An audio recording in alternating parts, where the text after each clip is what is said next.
The following trial balance was sent by the Mysore branch to its head office at Bangalore.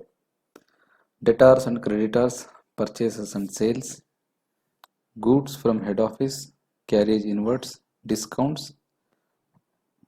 Stock on January 2010 means opening stock, furniture, commission, salaries ಬ್ರಾಕೆಟ್ನಲ್ಲಿ 11 months and rent 13 months ಬ್ರಾಕೆಟ್ನಲ್ಲಿದೆ.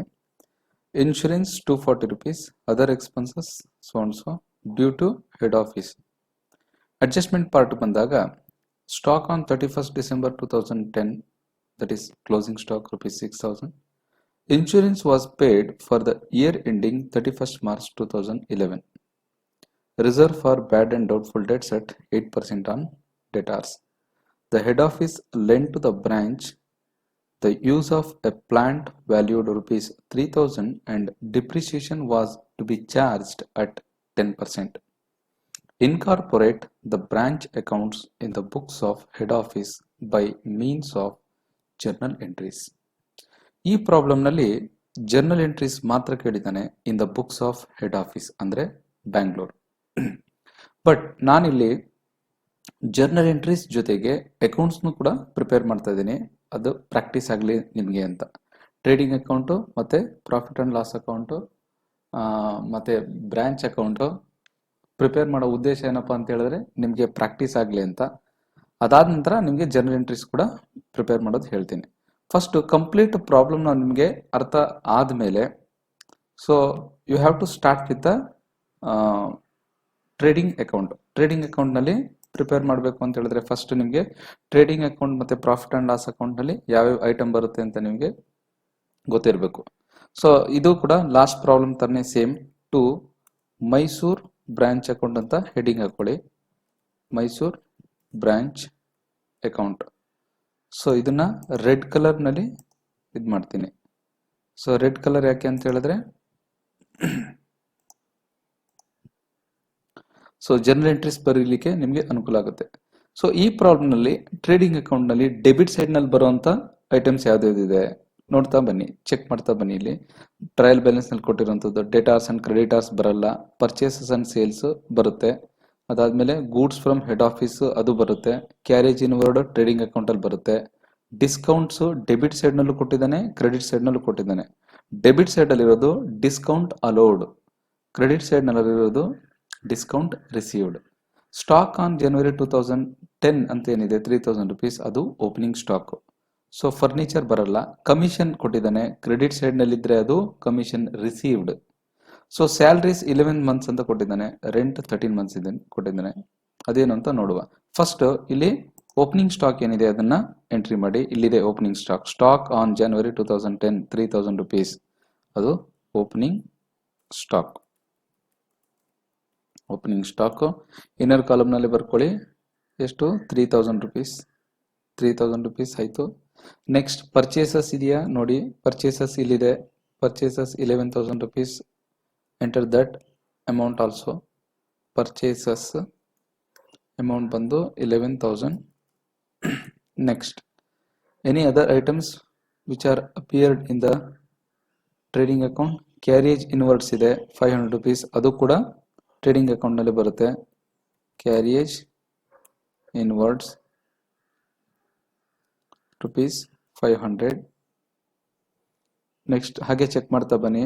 Carriage inwards ಆಯಿತು, discounts ಇಲ್ಲಿ ಬರಲ್ಲ, opening stock ಆಯಿತು, furniture ಬರಲ್ಲ, commission ಇಲ್ಲಿ ಬರಲ್ಲ, salaries, rent, insurance ಇಲ್ಲ, other expenses ಕೂಡ ಇಲ್ಲಿ ಬರಲ್ಲ, ಡ್ಯೂ ಟು ಹೆಡ್ ಆಫೀಸ್ ಬರಲ್ಲ. ಸ್ಟಾಕ್ ಆನ್ 31st December ಅದು ಕ್ರೆಡಿಟ್ ಸೈಡ್ನಲ್ಲಿ ಬರುತ್ತೆ. ಇಲ್ಲಿ ಎಂಟ್ರಿ ಮಾಡಿ ಬೈ ಮೈಸೂರ್ ಬ್ರಾಂಚ್ ಅಕೌಂಟ್. ಇದನ್ನ ರೆಡ್ ಕಲರ್ನಲ್ಲಿ ಇದು ಮಾಡ್ತೀನಿ, ನಿಮಗೆ ಜರ್ನಲ್ ಎಂಟ್ರೀಸ್ ಬರಲಿಕ್ಕೆ ಅನುಕೂಲ ಆಗಲಿ ಅಂತ.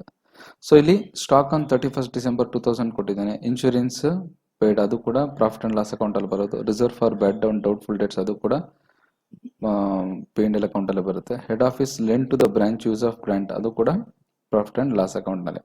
ಸೊ ಹಾಗಾದರೆ ಟ್ರೇಡಿಂಗ್ ಅಕೌಂಟ್ನ ಕ್ರೆಡಿಟ್ ಸೈಡ್ನಲ್ಲಿ ಬರುವಂಥದ್ದು ಒಂದು ಸೇಲ್ಸ್, ಸೇಲ್ಸ್ ಇಲ್ಲಿ ಕೊಟ್ಟಿದ್ದಾನೆ ನೋಡಿ, ಪರ್ಚೇಸಸ್ ಅಂಡ್ ಸೇಲ್ಸ್. ಕ್ರೆಡಿಟ್ ಸೈಡ್ನಲ್ಲಿರುವಂಥದ್ದು 44,000 ರುಪೀಸ್ ಏನಿದೆ ಅದು ಸೇಲ್ಸ್. ಹಾಗೆ ಕ್ಲೋಸಿಂಗ್ ಸ್ಟಾಕ್ ಯಾವಾಗಲೂ ಅಡ್ಜಸ್ಟ್ಮೆಂಟಲ್ಲಿ ಇರುತ್ತೆ. Stock on 31st December 2010 6,000 rupees ಅದೇನಿದೆ ಆ ಕ್ಲೋಸಿಂಗ್ ಸ್ಟಾಕ್ ಎಂಟ್ರಿ ಮಾಡಿ. ಸೊ ಕ್ಲೋಸಿಂಗ್ ಸ್ಟಾಕ್ ಬಂದು ಅಮೌಂಟು 6,000.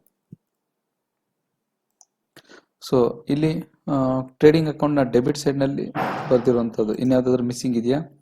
ಇಲ್ಲಿ ಗೂಡ್ಸ್ ಫ್ರಮ್ ಹೆಡ್ ಆಫೀಸ್ ಅಂತ ಇದೆಯಲ್ಲ, ಅದು ಕೂಡ ಟ್ರೇಡಿಂಗ್ ಅಕೌಂಟ್ನಲ್ಲೇ ಬರೋದು. Goods from head office, so that is 4,500. So ಈಗ ಡೆಬಿಟ್ ಸೈಡ್ನ ಟೋಟಲ್ ಮಾಡಿ ಎಷ್ಟು ಬರುತ್ತೆ? 3,000 ಪ್ಲಸ್ 11 ಪ್ಲಸ್ 500 5 16 ಮತ್ತೆ 3 19,000 ರುಪೀಸ್ ಡೆಬಿಟ್ ಸೈಡ್ನಲ್ಲಿ ಬರುತ್ತೆ. 19,000 ರುಪೀಸ್ ಎಂಟ್ರಿ ಮಾಡಿ. ಹಾಗೆ ಇಲ್ಲಿ ಕ್ರೆಡಿಟ್ ಸೈಡ್ನಲ್ಲಿ ಟೋಟಲು 44,000 ಪ್ಲಸ್ 6,000 50,000 ರುಪೀಸ್ ಬರುತ್ತೆ. 50,000ನ ಎಂಟ್ರಿ ಮಾಡಿ. ಸೊ ಟ್ರೇಡಿಂಗ್ ಅಕೌಂಟ್ನಲ್ಲಿ ಬರ್ಬೋದಾದಂಥ ಐಟಮ್ಸ್ ಇಷ್ಟೇ, ಡೆಬಿಟ್ ಮತ್ತು ಕ್ರೆಡಿಟ್ ಸೈಡ್ನಲ್ಲಿ ಎಂಟ್ರಿ ಮಾಡಿರೋದು. ಹಾಗೆ ಈಗ ಟೋಟಲ್ ಮಾಡಿ ಯಾವ ಕಡೆ ಹೈಯೆಸ್ಟ್ ಇದೆ ಅಂತೇಳಿ.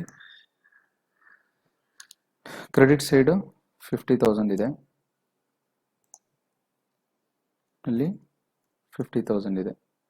ಸೊ ಡಿಫರೆನ್ಸ್ ಎಷ್ಟು ಬರುತ್ತೆ? 31,000.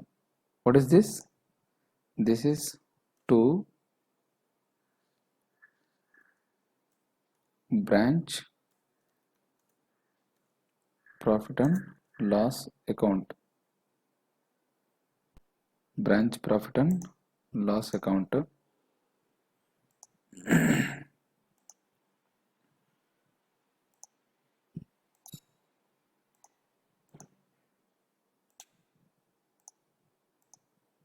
ನೆಕ್ಸ್ಟ್ ಇಲ್ಲಿ ಬಂದಿರೋಂಥ ಗ್ರಾಸ್ ಪ್ರಾಫಿಟ್ನ ಪ್ರಾಫಿಟ್ ಆ್ಯಂಡ್ ಲಾಸ್ ಅಕೌಂಟ್ಗೆ ಟ್ರಾನ್ಸ್ಫರ್ ಮಾಡಿ by trading account. Trading account 31,000. Now coming to the part of profit and loss account, look at the trial balance once again. What are the entries are there? So which come under profit and loss account? Again read the problem. Debtors, creditors baralla. Purchases and sales we have taken already. Goods from head office, that is also taken. Carriage inwards taken. Discounts anta ide nodi illi. Discounts, there are two figures. Debit side one amount ide, credit side one amount ide. So ಅದನ್ನು ಬರೆಯೋಕ್ಕೂ ಮುನ್ನ ಇಲ್ಲಿ to Mysuru branch account entry ಮಾಡಿ. So under that ಈಗ entry ಮಾಡ್ತಾ ಬನ್ನಿ. So ಇಲ್ಲಿ discounts ಹೇಳಿದೆ. ಡಿಸ್ಕೌಂಟ್ಸ್ 1,000 ರುಪೀಸ್ ಡೆಬಿಟ್ ಸೈಡಲ್ಲಿ ಇದೆಯಲ್ಲ, ಅದು discount allowed. So discount allowed amount ಎಷ್ಟು? 1,000 ಎಂಟ್ರಿ ಮಾಡಿ. ಡಿಸ್ಕೌಂಟ್ ಕ್ರೆಡಿಟ್ ಸೈಡ್ನಲ್ಲಿ ಡಿಸ್ಕೌಂಟ್ ಅಂತ ಇದೆಯಲ್ಲ 2,000 ರುಪೀಸ್, ಇದು ಡಿಸ್ಕೌಂಟ್ ರಿಸೀವ್ಡ್. ಸೊ ಅದು ಬರೆಯೋದಕ್ಕೂ ಮುನ್ನ by Mysuru branch account.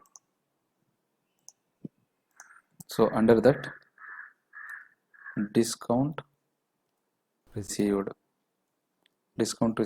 2,000 rupees entry ಮಾಡಿ. ಹಾಗೆ ನೆಕ್ಸ್ಟ್ ಸ್ಟಾಕ್ ಆನ್ ಜನವರಿ ತಗೊಂಡಾಯ್ತು. ಫರ್ನಿಚರ್ ಇಲ್ಲಿ ಬರಲ್ಲ. ಕಮಿಷನ್ ಅಂತ ಇದೆ ನೋಡಿ, ಕ್ರೆಡಿಟ್ ಸೈಡಲ್ಲಿ ಇದ್ರೆ commission received. So commission received ಎಷ್ಟು? 600 ಎಂಟ್ರಿ ಮಾಡಿ. ದೆನ್ ಸ್ಯಾಲ್ರೀಸ್ 11 ಮಂತ್ಸ್ ಅಂತ ಕೊಟ್ಟಿದ್ದಾನೆ. ಇದು ಯಾಕೆ 11 ಮಂತ್ಸ್ ಅಂತ ಬ್ರಾಕೆಟ್ನಲ್ಲಿ ಕೊಟ್ಟಿದ್ದಾನೆ? 11 ಮಂತ್ಸ್ ಅಂತ ಕೊಟ್ಟು ಟೋಟಲ್ ಅಮೌಂಟು 11,000 ರುಪೀಸ್ ಆಗ್ತಾ ಇದೆ. ಹಾಗಾದ್ರೆ 1 ಮಂತ್ಗೆ ಎಷ್ಟಾಗುತ್ತೆ? ನಿಮಗೆ ವರ್ಕಿಂಗ್ ನೋಟಲ್ಲಿ ತೋರಿಸ್ತೀನಿ ನೋಡಿ. ವರ್ಕಿಂಗ್ ನೋಟ್ ಸ್ಯಾಲ್ರಿ ಕೊಟ್ಟಿರೋ ಡೀಟೇಲ್ಸ್ ಪ್ರಕಾರ salary 11,000 divided by 11 months. So that means 1000 rupees per month. 1000 rupees per month ಆದರೆ 11 months ಮಾತ್ರ ಪೇ ಮಾಡಿದ್ದಾನೆ ಅಂದರೆ we are preparing the accounts for 12 months. ಹಾಗಾದ್ರೆ 12 ಮಂತ್ಸ್ಗೆ ನಾವು ಪ್ರಿಪೇರ್ ಮಾಡಬೇಕು ಅಂತ ಹೇಳಿದ್ರೆ ಇನ್ನೂ 1 ಮಂತ್ ಸ್ಯಾಲ್ರಿ ಔಟ್ಸ್ಟ್ಯಾಂಡಿಂಗ್ ಇದೆ. ಸೊ ಅದು ಹಿಡನ್ ಅಡ್ಜಸ್ಟ್ಮೆಂಟು. ಇಲ್ಲಿ 11 ಮಂತ್ಸ್ ಮಾತ್ರ ಪೇ ಮಾಡಿದ್ದಾನೆ ಅಂತ ಹೇಳಿದ್ರೆ ಇನ್ನೂ ಅಡಿಷನಲಿ ಅವನು ಇನ್ನೂ 1 ಮಂತ್ದು ಪೇ ಮಾಡಬೇಕಾಗಿದೆ. ಸೊ ಸ್ಯಾಲ್ರಿ 11,000 ಪ್ಲಸ್ ಅದ್ರ ಕೆಳಗಡೆ plus outstanding salary. Outstanding salary ಎಷ್ಟು? 1000 rupees. ಇಲ್ಲಿ ಕ್ಯಾಲ್ಕುಲೇಟ್ ಮಾಡಿದ್ದೀವಿ ನೋಡಿ, ಇಲ್ಲಿ ಪರ್ ಮಂತ್. ಸೊ ಅದರಿಂದ ಇಲ್ಲಿ ಔಟ್ಸ್ಟ್ಯಾಂಡಿಂಗ್ ಸ್ಯಾಲ್ರಿ 1000.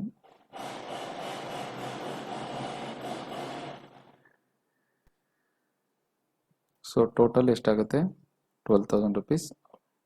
ಇನ್ನರ್ ಕಾಲಮ್ನಲ್ಲಿ ಬರ್ಕೊಳ್ಳಿ.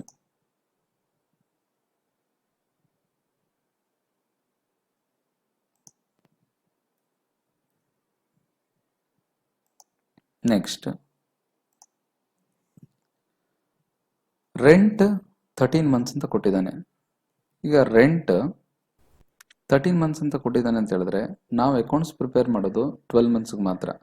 ಹಾಗಾದ್ರೆ ಎಕ್ಸೆಸ್ 1 month ಮಾತ್ರ 1 monthದು ಪೇ ಮಾಡಿದ್ದಾನೆ, ಅದನ್ನು ನಾವು ಮೈನಸ್ ಮಾಡಬೇಕು. ಇಲ್ಲಿ rent 1300 1300 minus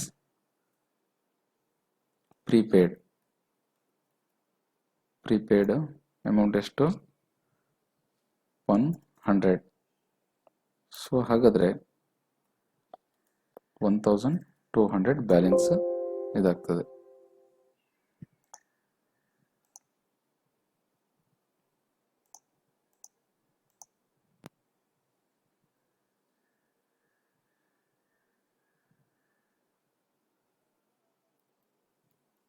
minus 100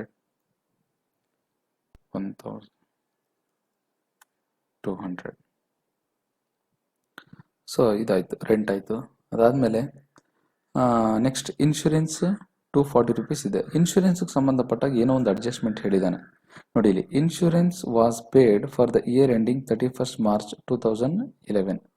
books of accounts close ಆಗ್ತಾ ಇರೋದು 31st December 2010. ಬಟ್ ಇವನು ಇನ್ಶೂರೆನ್ಸ್ ಅಮೌಂಟ್ನ 31st March 2011 ವರೆಗೂ ಪೇ ಮಾಡಿದ್ದಾನೆ, ಅಂದರೆ ಎಕ್ಸ್ಟ್ರಾ 3 months ಪೇ ಮಾಡಿದ್ದಾನೆ. ಸೊ ಇಲ್ಲಿ ಕೊಟ್ಟಿರೋಂಥ ನೋಡಿ ಇನ್ಶೂರೆನ್ಸ್ ಅಮೌಂಟು 240 rupees ಏನಿದೆ ವರ್ಕಿಂಗ್ ನೋಟ್ನಲ್ಲಿ, ಇನ್ಶೂರೆನ್ಸ್ 240 rupees ಏನು ಪೇ ಮಾಡಿದ್ದಾನೆ ಡಿವೈಡೆಡ್ ಬೈ 12 ಅಂತ ಹೇಳಿದ್ರೆ ಪರ್ ಮಂತ್ ಎಷ್ಟು ಬೀಳುತ್ತೆ? 20 rupees. ಸೊ 20 rupees ಬೀಳುತ್ತೆ ಅಂತ ಹೇಳಿದ್ರೆ ಅವನು 12 monthsಗೆ ಒಟ್ಟು ಪೇ ಮಾಡಿರೋದು 240 rupees. ಆದರೆ ಅವನು ಪೇ ಮಾಡಿರೋದು ಡೇಟು ಎಲ್ಲಿವರೆಗೆ? 31st March 2011. Books of accounts close ಆಗ್ತಾ ಇರೋದು 31st December 2010. But he has paid the insurance amount till 31st March 2011. ಅಂದರೆ ಎಕ್ಸ್ಟ್ರಾ 3 months ಅಂದರೆ January, February, March ನೆಕ್ಸ್ಟ್ ಇಯರ್ನ 3 monthsಗೆ ಅಡ್ವಾನ್ಸ್ ಆಗಿ ಅವನು ಪೇ ಮಾಡ್ತಾ ಇದ್ದಾನೆ. ಸೊ ಹಾಗಾದರೆ 1 monthಗೆ 20 rupees ಆಗುತ್ತೆ ಅನ್ನೋದಾದರೆ 3 monthsಗೆ ಎಷ್ಟಾಗುತ್ತೆ?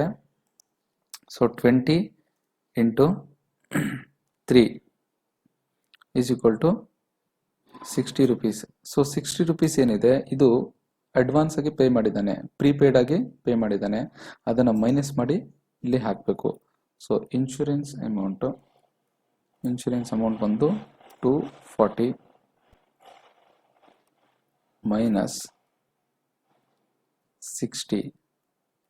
ಸೊ ಬ್ಯಾಲೆನ್ಸ್ 180 rupees ಏನಿದೆ ಅದನ್ನು ಮಾತ್ರ ತಗೋಬೇಕು. ಸೊ ಅದಾದಮೇಲೆ next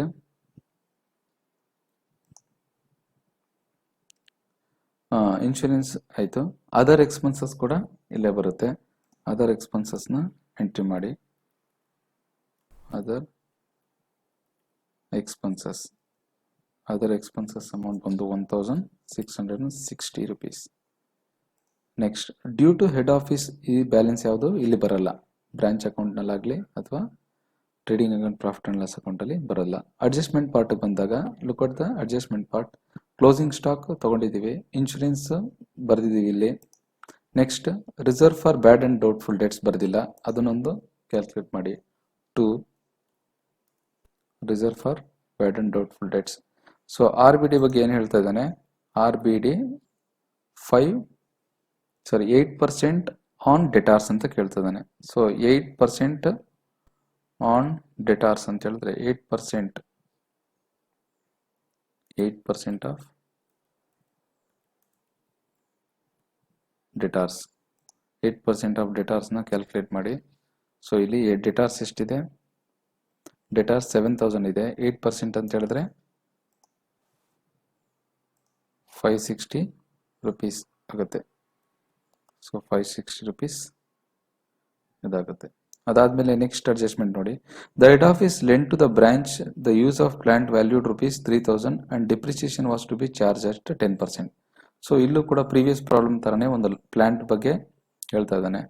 so plant it is recorded in the books of head office but using by the ಬ್ರಾಂಚ್ನ ಟ್ರಯಲ್ ಬ್ಯಾಲೆನ್ಸ್ನಲ್ಲಿ ಎಲ್ಲೂ ಇಲ್ಲ ಇಲ್ಲಿ, ಆದರೆ ಅಡ್ಜಸ್ಟ್ಮೆಂಟಲ್ಲಿ ಕೊಟ್ಟಿದ್ದಾನೆ ಅಂದರೆ ಅರ್ಥ ಹೆಡ್ ಆಫೀಸ್ನ ರೆಕಾರ್ಡ್ಸ್ನಲ್ಲಿ ಪ್ಲಾಂಟ್ ರೆಕಾರ್ಡ್ ಆಗಿದೆ, ಬಟ್ ಅದನ್ನು ಯೂಸ್ ಮಾಡ್ತಾ ಇರೋದು ಬ್ರಾಂಚ್. ಸೊ ಇದ್ರ ಮೇಲೆ ಡಿಪ್ರಿಸಿಯೇಷನ್ನ ಕ್ಯಾಲ್ಕುಲೇಟ್ ಮಾಡಬೇಕು. ಅದರ ವ್ಯಾಲ್ಯೂ ಬಂದು 3000 rupees. ಸೊ ಅದ್ರ ಮೇಲೆ ಡಿಪ್ರಿಸಿಯೇಷನ್ 10%ನ ಕ್ಯಾಲ್ಕುಲೇಟ್ ಮಾಡ್ತು ಅಂತ ಹೇಳಿದ್ರೆ, so 2 depreciation on plant. So depreciation on plant ಎಷ್ಟಾಗುತ್ತೆ, ಅದರ ವ್ಯಾಲ್ಯೂ ಬಂದು 3000, ಅದರ ಮೇಲೆ 10% ಕ್ಯಾಲ್ಕುಲೇಟ್ ಮಾಡಿದ್ರೆ 300 ಆಗುತ್ತೆ. ಸೊ ಇದು ಎಲ್ಲ ಟೋಟಲ್ ಮಾಡಿ, ನಿಮಗೆ ಟೋಟಲ್ ಮಾಡಿದರೆ 16,900 ಬರುತ್ತೆ. ಇಲ್ಲಿ ಕ್ರೆಡಿಟ್ ಸೈಡ್ನಲ್ಲಿ 2000 ಪ್ಲಸ್ 600 2600 ಆಗುತ್ತೆ. ಸೊ ಈಗ ಡೆಬಿಟ್ ಸೈಡ್ ಮತ್ತು ಕ್ರೆಡಿಟ್ ಸೈಡ್ನಲ್ಲಿ ಎರಡೂ ಕಡೆ ಟೋಟಲ್ ಮಾಡಿದಾಗ 31,000 ಪ್ಲಸ್ 2600, ಸೊ 33,600 33,600.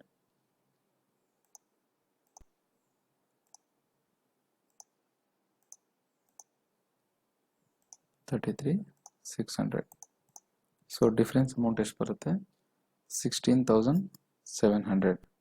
ಅದನ್ನು to general profit and loss account ಅಲ್ಲಿಗೆ ಟ್ರಾನ್ಸ್ಫರ್ ಮಾಡಿದ್ರೆ ಆಯಿತು.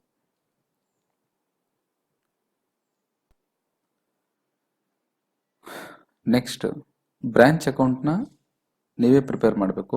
ಬ್ರಾಂಚ್ ಅಕೌಂಟ್ನ ಪ್ರಿಪೇರ್ ಮಾಡಲಿಕ್ಕೆ ನಾನು ನಿಮಗೆ ಹೇಳಿದ್ದೀನಿ ಹೇಗೆ ಪ್ರಿಪೇರ್ ಮಾಡೋದು ಅಂತ. ಇಲ್ಲಿ ರೆಡ್ ಇಂಕ್ನಲ್ಲಿ ಯೂಸ್ ಮಾಡಿರುವಂಥ ಪರ್ಪಸ್ಸೇ ಅದು, ನಿಮಗೆ ಬ್ರಾಂಚ್ ಅಕೌಂಟ್ನ ಪ್ರಿಪೇರ್ ಮಾಡಲಿಕ್ಕೆ ಸುಲಭ ಆಗಲಿ ಅಂತ. ಇಲ್ಲಿ ಮೈಸೂರು ಬ್ರಾಂಚ್ ಅಕೌಂಟ್ ಅಂತ ಇದೆ, ಎಲ್ಲೆಲ್ಲಿ ರೆಡ್ ಕಲರ್ ಇದೆಯೋ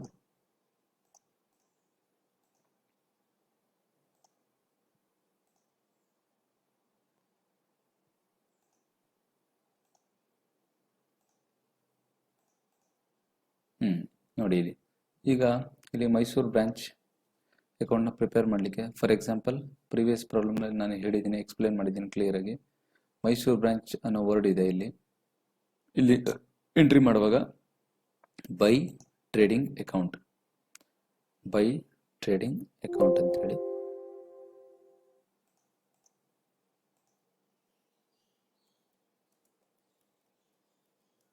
ಬೈ ಟ್ರೇಡಿಂಗ್ ಅಕೌಂಟ್ ಅಂತೇಳಿ ಅಮೌಂಟು ಬರೆಯುವಾಗ ಇಲ್ಲಿ ಅಮೌಂಟ್ ಏನಿದೆ 19,000 rupees. ಆ 19,000 rupeesನ ಇಲ್ಲಿ ಎಂಟ್ರಿ ಮಾಡಬೇಕು.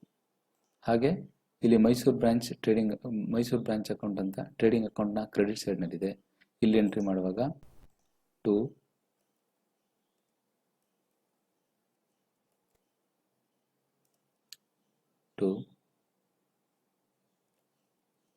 Trading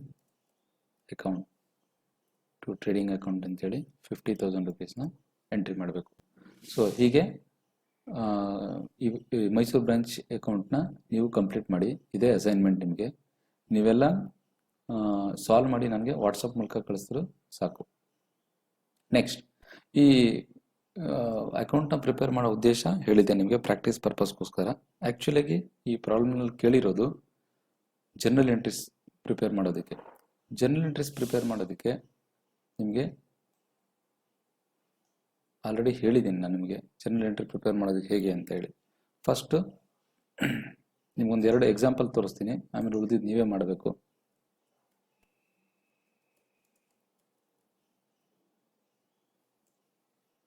journal entries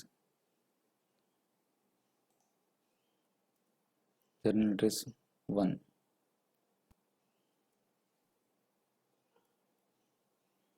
journal entry number 1. ಇಲ್ಲಿ ಟ್ರೇಡಿಂಗ್ ಅಕೌಂಟ್ನಲ್ಲಿ ನೋಡಿ, ನಿಮಗೆ ಮೈಸೂರು ಟ್ರೇಡಿಂಗ್ ಅಕೌಂಟ್ ಅನ್ನೋ ವರ್ಡ್ ಇಲ್ಲಿದೆ ನೋಡಿ, ಟ್ರೇಡಿಂಗ್ ಅಂತ. ಅಲ್ಲಿ ಶೋ ಯು.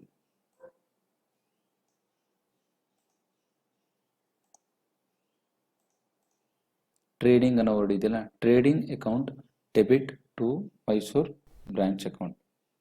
ಸೊ ಮೈಸೂರು ಬ್ರಾಂಚ್ನ ಟ್ರೇಡಿಂಗ್ ಅಕೌಂಟಿಂದ ಟು ಮೈಸೂರು ಬ್ರಾಂಚ್ ಅಕೌಂಟ್ ಅನ್ನೋದು ಅದು first journal entry. Mysuru branch trading account debit to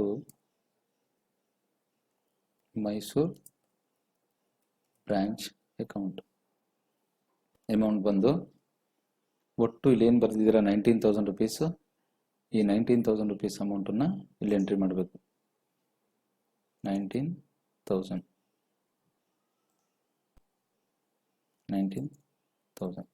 so ಹೀಗೆ ಪ್ರತಿಯೊಂದು ಜರ್ನಲ್ ಎಂಟ್ರಿನ ನೀವು ಬರ್ಕೊಂಡು ಹೋದ್ರೆ ಆಯಿತು. Second journal entry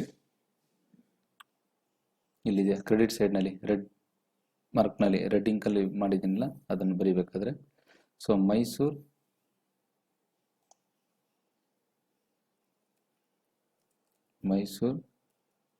branch account debit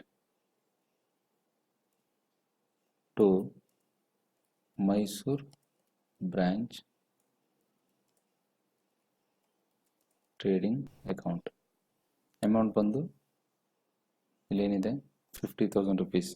ಆ 50,000 ರೂಪೀಸ್ನ ಡೆಬಿಟ್ ಮತ್ತು ಕ್ರೆಡಿಟ್ ಸೈಡ್ನಲ್ಲಿ ಎಂಟ್ರಿ ಮಾಡಿ.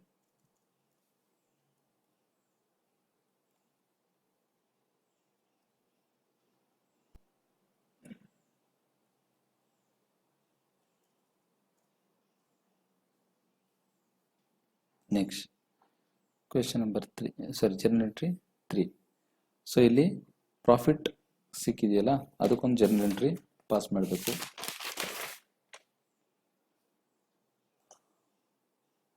Trading account debit to profit and loss account 31,000 rupees. ಅದಕ್ಕೊಂದು ಜರ್ನಲ್ ಎಂಟ್ರಿ ಬರೀರಿ. Mysuru branch trading account to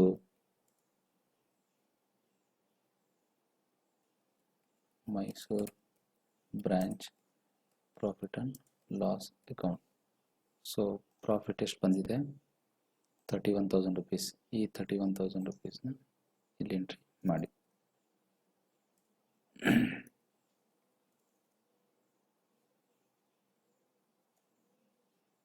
next journal entry number 4. Journal entry number 4ನಲ್ಲಿ next journal entry prepare ಮಾಡಬೇಕಾಗಿರೋದು profit and loss account ಸಂಬಂಧಪಟ್ಟಿದ್ದು.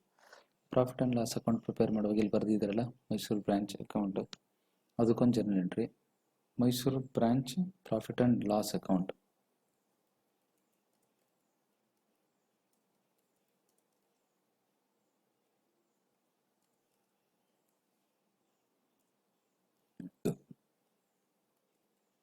To Mysuru branch account. ಇದು journal entry.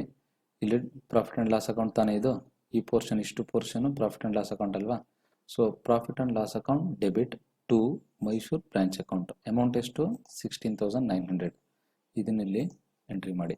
16,900 debit credit.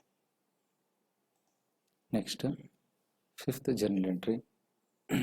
ಹಾಗೆ credit ಸೈಡ್ನಲ್ಲೂ ಕೂಡ ಇದೆಯಲ್ಲ, ಕ್ರೆಡಿಟ್ ಸೈಡ್ನಲ್ಲೂ ಇಲ್ಲಿ ಇದೆಯಲ್ಲ ಮೈಸೂರು ಬ್ರಾಂಚ್ ಅಕೌಂಟು 2,600, ಇದಕ್ಕೊಂದು ಎಂಟ್ರಿ ಮಾಡಬೇಕು. ಅದಕ್ಕೆ journal entry Mysuru branch account to Mysuru branch profit and loss account. ಎಷ್ಟು ಅಮೌಂಟು? 2,600. 2,600 ಎಂಟ್ರಿ ಮಾಡಬೇಕು. ಅದಾದಮೇಲೆ ಪ್ರಾಫಿಟ್ ಆ್ಯಂಡ್ ಲಾಸ್ ಅಕೌಂಟಿಂದ ಪ್ರಾಫಿಟ್ ಸಿಕ್ಕಿದೆಯಾ? 16,700. ಈ 16,700 ಒಂದು ಜರ್ನಲ್ ಎಂಟ್ರಿ ಪಾಸ್ ಮಾಡಿ.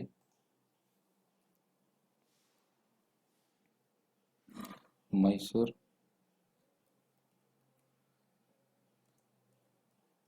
Branch profit and loss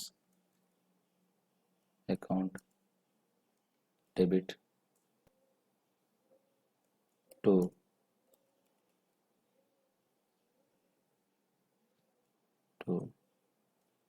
general profit and loss account. So amount ಎಷ್ಟಿದೆ? 16,700. 16,700. ಅದಾದಮೇಲೆ ಅಸೆಟ್ಸ್ ಯಾವುದಿದೆ ಅದೆಲ್ಲದಕ್ಕೊಂದು ಜರ್ನಲ್ ಎಂಟ್ರಿನ ಪಾಸ್ ಮಾಡಬೇಕು. ಅಸೆಟ್ಸ್ ಯಾವುದಿದೆ ಅಂತ ನೋಡ್ತಾ ಬನ್ನಿ. ಇಲ್ಲಿ ಟ್ರಯಲ್ ಬ್ಯಾಲೆನ್ಸ್ನಲ್ಲಿ ಡೆಟಾರ್ಸ್ ಇದೆ, ಡೆಟಾರ್ಸ್ ಎಂಟ್ರಿ ಮಾಡಿ. ಡೆಟಾರ್ಸ್ ಅಕೌಂಟ್ ಡೆಬಿಟ್. ದೆನ್ ಡೆಟಾರ್ಸ್ ಬಿಟ್ಟರೆ ನೆಕ್ಸ್ಟ್ ಏನೇನಿದೆ? ಪರ್ಚೇಸ್, ಸೇಲ್ಸ್ ಆಯ್ತು, ಕ್ಯಾರೇಜ್, ಸ್ಟಾಕ್, ಫರ್ನಿಚರ್ ಇದೆ, ಫರ್ನಿಚರ್ ಎಂಟ್ರಿ ಮಾಡಿ. Furniture account debit. Next closing stock ಇದೆ, ಕ್ಲೋಸಿಂಗ್ ಸ್ಟಾಕ್ ಅಕೌಂಟ್ ಡೆಬಿಟ್. ಅದಾದಮೇಲೆ ಪ್ರೀಪೇಯ್ಡ್ ರೆಂಟ್ ಮಾಡಿದ್ದೀವಾ, ಎಂಟ್ರಿ ಮಾಡಿದ್ದೀವಾ, ಇಲ್ಲಿ -100 ಇದೇನಿದೆ ಪ್ರೀಪೇಯ್ಡ್ ರೆಂಟ್, ಅದು ಕೂಡ ಅಸೆಟೇ, ಅದು ಕೂಡ ಎಂಟ್ರಿ ಮಾಡಬೇಕು. Prepaid rent account debit. ಅದಾದಮೇಲೆ ಇನ್ಶೂರೆನ್ಸ್ನ ಪ್ರಿಪೇಡ್ ಮಾಡಿದ್ದೀವಾ, ಇನ್ಶೂರೆನ್ಸ್ ಮೈನಸ್ ಮಾಡಿದ್ದೀವಲ್ಲ, ಇದೆಲ್ಲ ಪ್ರಿಪೇಯ್ಡೆ 60 ರೂಪೀಸ್, ಅದನ್ನು ಕೂಡ ಅಸೆಟೇ. ಸೊ ಪ್ರಿಪೇಯ್ಡ್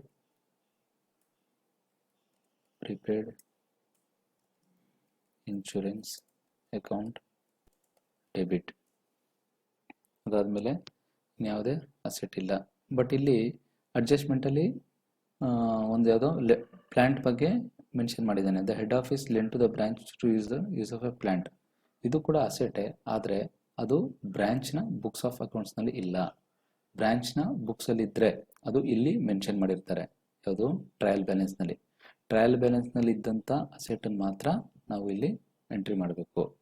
ಇದು ಹೆಡ್ ಆಫೀಸ್ ಬುಕ್ಸಲ್ಲಿ ಇರೋದ್ರಿಂದ ಇದನ್ನ ಇಲ್ಲಿ ಕನ್ಸಿಡರ್ ಮಾಡೋ ಹಾಗಿಲ್ಲ. ಸೊ ಹಾಗಾದರೆ ಅಸೆಟ್ಸ್ ಎಲ್ಲ ಇಷ್ಟೇ. ಅಸೆಟ್ಸ್ನೆಲ್ಲ ಡೆಬಿಟ್ ಮಾಡಿ, ಮತ್ತು ಇಲ್ಲಿ ಟು